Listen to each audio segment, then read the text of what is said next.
Are you searching for baby formula? We have some answers. A new COVID booster for young kids. Endometriosis. There are solutions short of surgery. That and a lot more on this edition of Black Health Now.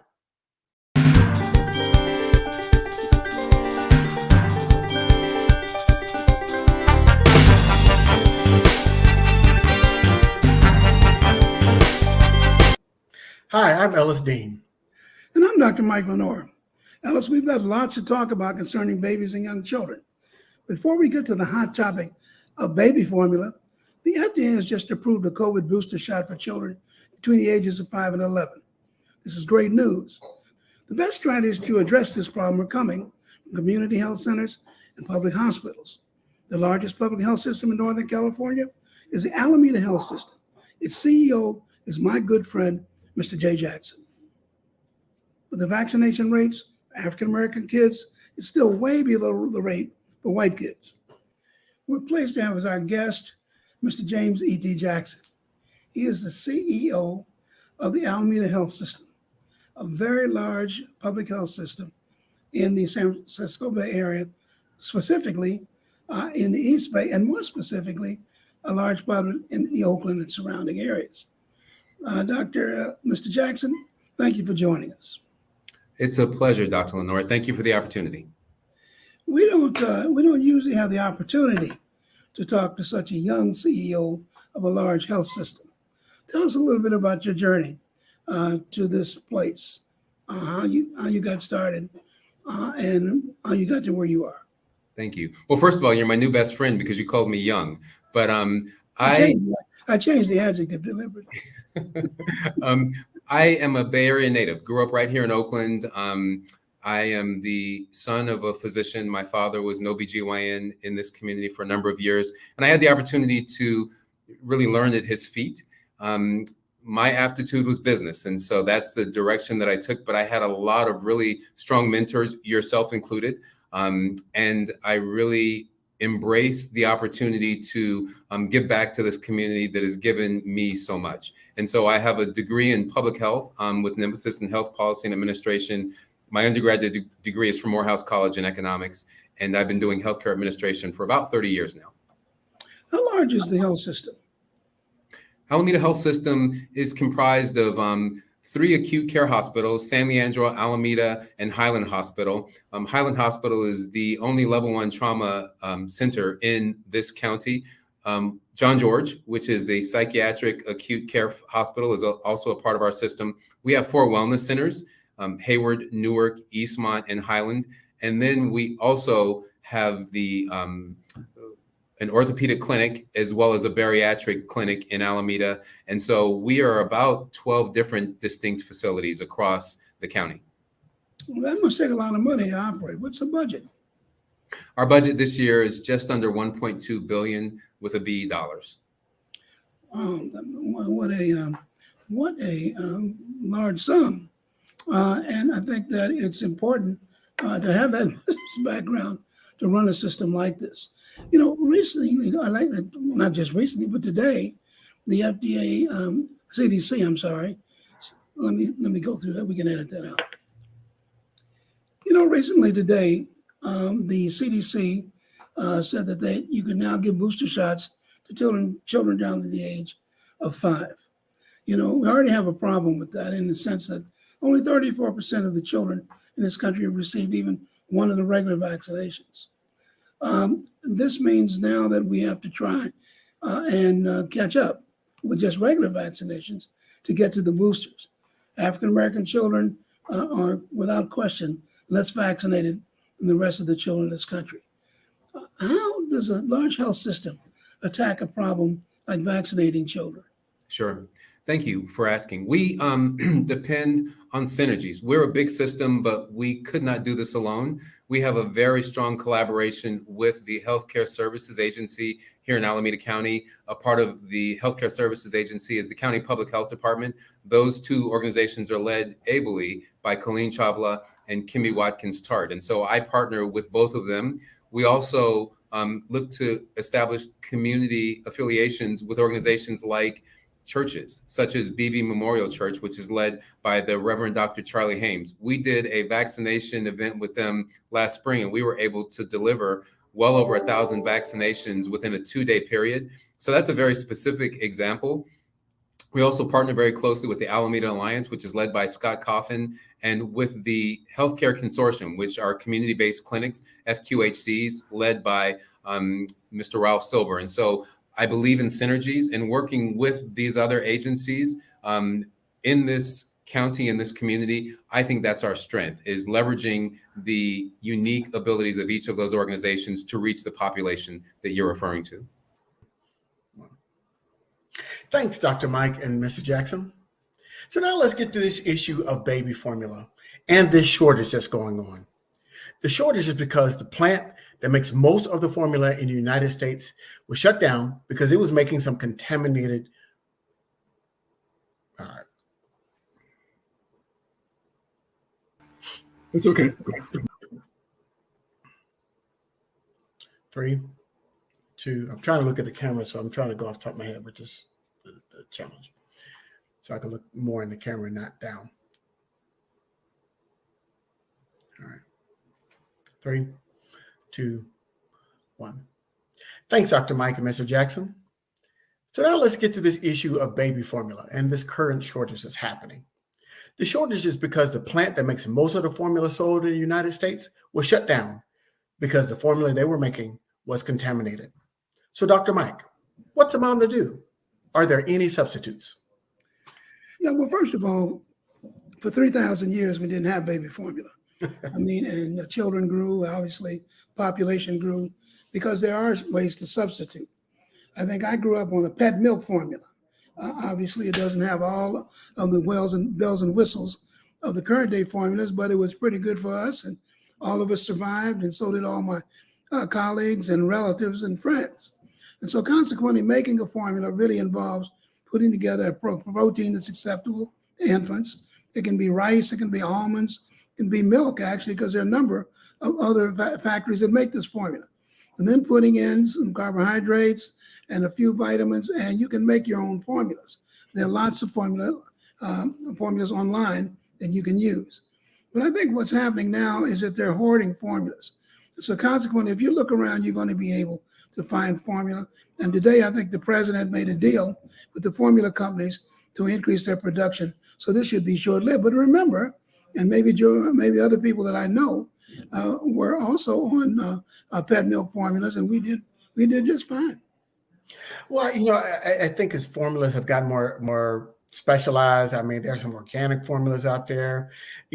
I think the bigger issue for me is parents that are working more, so they don't have that ability to breastfeed longer. So moms aren't breastfeeding as long as they could have because they're having to get back to work with prices being so high, inflation being so high. Now you have to have both parents working in the home. And so there's challenges all around this. And so the formula is another hurdle that I think parents have to overcome trying to raise children in today's climate.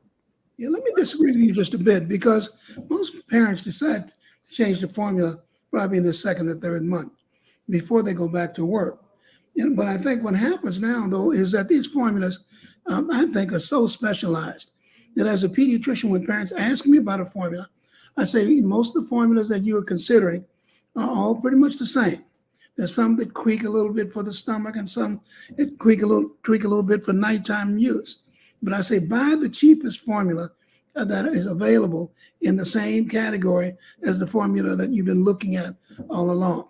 I think most babies don't actually need much more than most of the formulas have to have by law. So they all have a certain amount of protein, a certain amount of carbohydrates, a certain amount of vitamins. And so consequently, I think we make too big a deal out of these formulas. But I do think that they're valuable for the reasons you mentioned and for other reasons. But believe me, I mean, for 3,000 years, I think Homo sapiens go back 50,000 years, there was no formula. And everybody grew up, everybody did okay.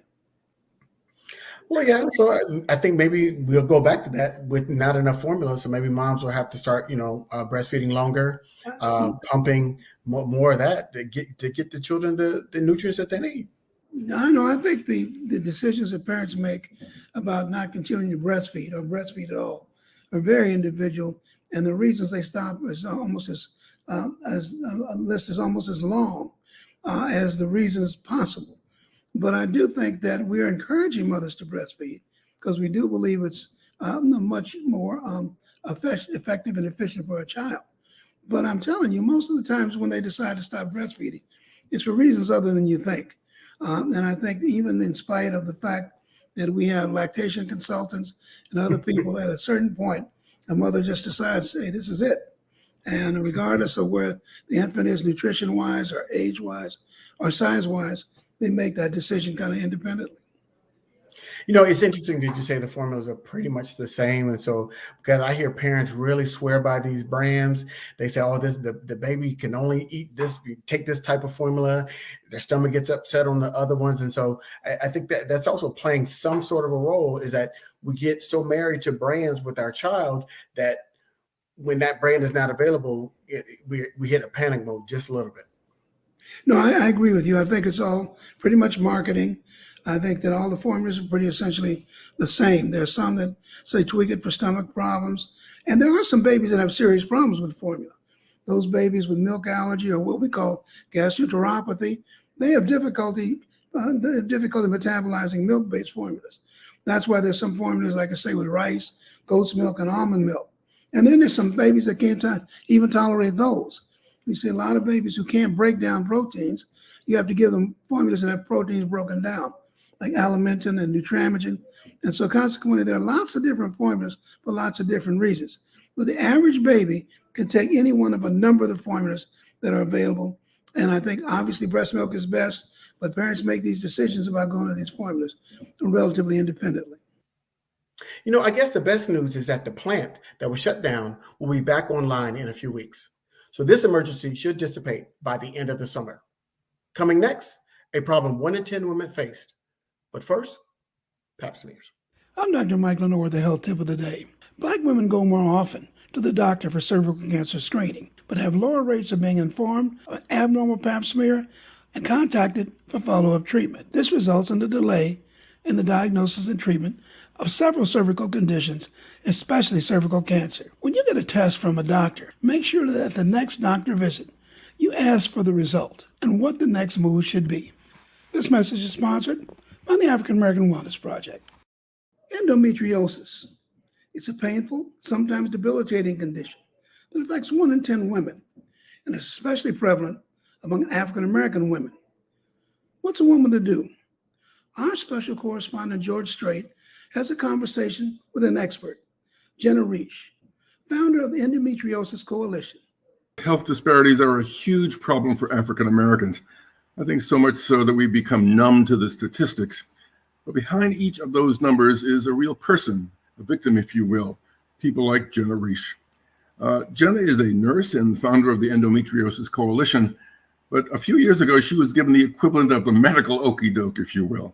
Jenna, thanks for being with us and sharing your story. What happened? Yeah, thanks for having me. What happened? It's like, where do we even start with this story? So I found out quite a few years ago, when I was on my journey to figuring out my endometriosis diagnosis, I actually learned that I had these 2 issues with my heart that I was born with that I just didn't know about. And at that time, I was told, these are no big deal. You don't need to worry about them. No follow-up is needed. And kind of just went on with my life with that. But then about 4 years later, I started having some really strange symptoms that were new for me. So I've been a distance runner pretty much my entire life. And I just had started noticing that my runs were becoming a little bit more difficult. My legs would feel really heavy in the middle of them. I'd feel really dizzy afterwards. My heart rate would get really high, and it just was very out of character for me.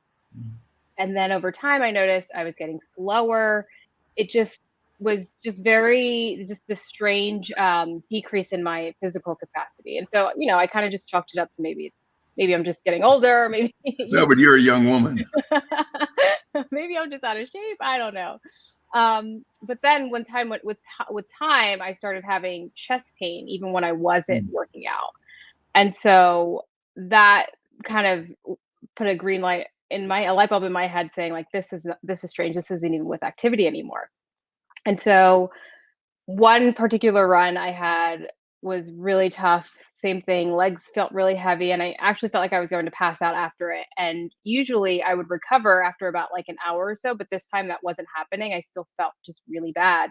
I had my taken to the hospital, and I got admitted there. We did a rainbow of tests while I was in the hospital. And I kept saying to them, I know I have these heart conditions I was born with. Like, could any of this be due to that? And I kept being told, no, no, no, no, no. Couldn't be, can't be. And so I just, let them run all of their tests, even though I knew in the back of my head, I have something that very well could be causing all of this, but they just wouldn't listen to me. In that particular admission, I had one doctor who just wasn't hearing me when I was telling him how I felt. And then I found out later that he wrote in my chart that I had a hard time explaining my symptoms for a nurse. So he didn't, it's not even that I was not explaining them correctly. He just felt like I wasn't explaining them correctly. And so I was just kind of dismissed by him because of that. And I was really taken aback. So it was your fault, not his. Right, exactly. And I was really upset about that.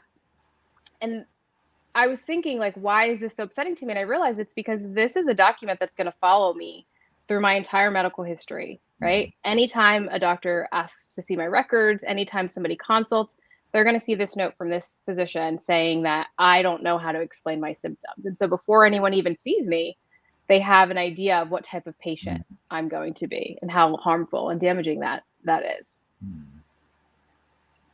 So go ahead. You weren't getting what you needed. You weren't getting what you wanted from this first encounter. So what did you do then? Yeah, so I was discharged from the hospital after a week of tests coming back, not completely inconclusive. Some things were abnormal. I didn't pass my stress test for my heart. There were some things that weren't completely normal, but since they didn't have 100% answers, I was basically just told to modify my lifestyle and maybe try not to be so active, which at 33, what does that even mean? So at that point, I realized, okay, this is probably going to be something that I'm going to have to do the legwork in figuring out what is wrong with me. And I've been here before and I've done this before. And I actually said to the doctor that was discharging me, I said, I've done this before where I've had to figure out what's wrong with me and I'm going to do it again. And so when I left, I started doing my homework specifically about these conditions that they told me I had a few years ago. And I sought out all of the top specialists that were doing the leading research in these things. So I took a trip from Los Angeles to Mayo Clinic to get an opinion there. And then I went to Stanford and got another opinion there, and then ultimately learned through testing that, there was something very wrong with my heart and that it was likely the cause of all of my symptoms. And they recommended open heart surgery to correct it. So if you hadn't had that open heart surgery, what could have happened? Well, many people with my condition that I talked to, because I'm in a support group, have had heart attacks, and that is how they were diagnosed at the time of heart attack, young people who otherwise have nothing wrong with them. So that was probably likely my fate. And I learned that chest pain that I was feeling was my heart not getting enough oxygen. So I think about it all the time. I go on these runs out in the Los Angeles and the canyons, and I was always thinking, oh, God only knows what could happen to me out there. So why do you think the doctors initially didn't hear you? I think one in part is that I presented with something that wasn't just clear cut and this is what it is. And I found in my experience as a patient and as a practitioner that, when patients kind of present with these mysterious type of symptoms that don't have a diagnostic criteria that just says this is what it is or this isn't what it is, when tests come back negative, it seems that the default is to say that nothing's wrong or nothing's going on. But honestly, that should just be the beginning of the diagnostic journey. Is if someone comes with symptoms, the test is negative, then we need to figure out what else is going on. But usually what happens is the negative test means it's in your head or it's not really happening to you. So I think that was part of it for me, was just this like, it can't be that bad. It's probably not that bad because their tests are all normal, and kind of just, I was probably exaggerating my symptoms. That's how it felt. Do you think misogyny and racism had anything to do with this? Misogyny, probably. I bring my husband to every single doctor's appointment with me. And I shouldn't have to do that because I know more than him about medicine. He's a software developer. I shouldn't have to bring him to appointments. But I do know that when he can vouch for me and say, that's true, I have seen this and this is happening to her, it just feels like a different conversation than when it's just me and a practitioner. And, you know, medicine is predominantly male, and so the majority of my doctors are male, and so that's just the experience that I tend to have. And I even notice sometimes when I bring him with me, they speak to him instead of to me, even though I'm the patient. And as far as race goes, you know, that's always in the back of my mind because we know that bias is a real thing in medicine and it exists, and it would be kind of naive of me to have an experience and not think, does this have anything to do with the color of my skin? And sort of overall, you know, at the beginning of this, we talked about all the statistics around health disparities. It's pretty easy, I think, if to get down just because you get overwhelmed by the statistics, and especially when you're one of those numbers, it's easy to get down on that. How do you get over that? Yeah, absolutely. I think that for me, what helps me is being empowered to be, you know, ready for these types of encounters. I hate to say, but almost going in with like my armor on. And what I mean by that is being prepared, doing my research ahead of time about what it is I think might be going on with me, having a very detailed list of symptoms that could be more helpful for the doctor. Like I said, bringing somebody with me if that helps, you know, give me a little bit more credibility. I think just going in knowing and feeling confident in being there. I think sometimes going to the doctor is intimidating just because they're the expert and they know everything. But there are some areas where like you know your body better than this person that you're seeing is, and having the confidence of presenting that way, that you know your body better than anybody else does, and being prepared to fight for yourself, I think can help kind of take you out of that, you know, victim role and more in the leadership role in your care. So I guess that's your recommendation for folks who get into the medical system, if you will, into the healthcare system. Do your homework beforehand and don't feel intimidated. I know once a number of years ago, I was with my wife at her OBGYN examination, if you will, and her chart was right there on his desk. And he got up to leave, and so I picked up the chart. I wanted to see what was in it, and my wife said, "Put that chart down. That's his chart." I said, "No, that's your chart." Yeah, I think we and you know, she's a Spelman graduate and smart and all the rest, but it's just the way we approach the folks who deliver healthcare. It is as if they are something special, when in fact, I mean, what they do is special, but they are service providers. absolutely. And I think we've forgotten that like you said, we come and we're clients essentially, but somehow we come in with this idea that we're just kind of like at their beck and call, and that's really not true. Like we're there for a service and we have every right to demand good care and ask for transparency and expect to just be treated with respect for something we're paying to be there for. Right. Jenna, do you want to add anything else? This has been terrific. Yeah, I think just to encourage people that, you know, even though that this is common, there are doctors that are willing to listen to you and that do want to help and take care of you. And sometimes it just takes a little bit more effort and search to find these physicians, but they are out there. Jenna, thanks a lot. We really appreciate Absolutely. it. Yeah. Well, that's our show for this week. Thank you for joining us. Join us next week when, among other news, we'll discuss options to abortion, even if you live in a state that outlaws it. And don't forget to get the latest health news for African Americans at aawellnessproject.org, as well as blackdoctor.org. For Black Health Now, I'm Ellis Dean. Ellis, thank you, and thank those of you who took the time to look at our program. Remember, we're on every week. And also remember that health is your biggest asset